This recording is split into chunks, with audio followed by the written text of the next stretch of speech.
Assalamualaikum warahmatullahi wabarakatuh, teman-teman semua. Yuk kita buat sayur asem Betawi. Untuk bahannya aku langsung pakai pack sayur untuk sayur asem, terus aku tambahin kecambah, juga aku tambahin kacang tanah kayak gini. Nah, sebelum dipotong-potong pastinya dan wajib kita cuci dulu. Ini mau aku cuci dulu, aku keluarin dulu dari packnya ya teman-teman. Nah, kalau teman-teman mau nyari juga pack sayur asam kayak gini, biasanya di warung sayur atau di pasar pun ada ya teman-teman. Setelah kita cuci, lanjut aku mau potong-potong. Ini bahan-bahannya aku potong kotak-kotak ya teman-teman. Yang aku potong kotak itu waluh atau lejet, juga si terong ungunya. Biasanya satu pack sayur asem itu isinya ada terong ungu, waluh atau lejet, melinjo, kacang panjang, jagung, juga pucuk melinjo ya teman-teman. Nah, ini aku masukin 1 liter air. Sambil nunggu airnya mendidih, aku potong-potong dulu bawang merah, bawang putih, juga si cabai keritingnya.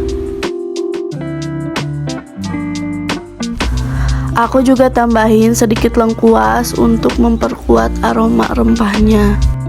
Setelah mendidih, ini lanjut aku masukin bahan-bahan yang cenderung lebih lama empuknya, seperti jagung, lejet, kacang tanah, juga melinjo. Untuk bahan-bahan lainnya aku masukin setelah mereka semua ini empuk ya teman-teman.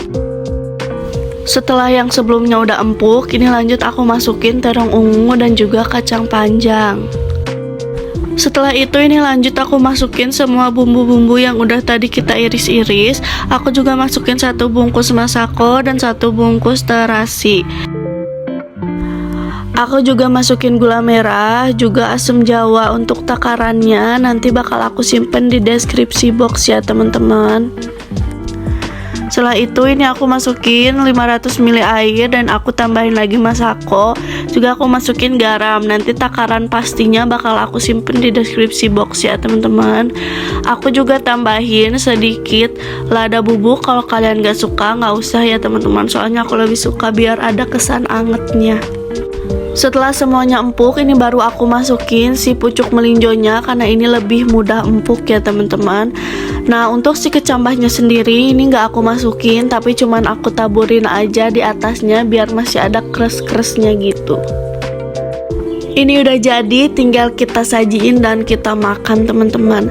Untuk sayur asamnya ini lebih cenderung ke asam, gurih, segar, ada manisnya sedikit. Jadi nggak kayak sayur asam Sunda atau Jawa yang lebih cenderung ke manis.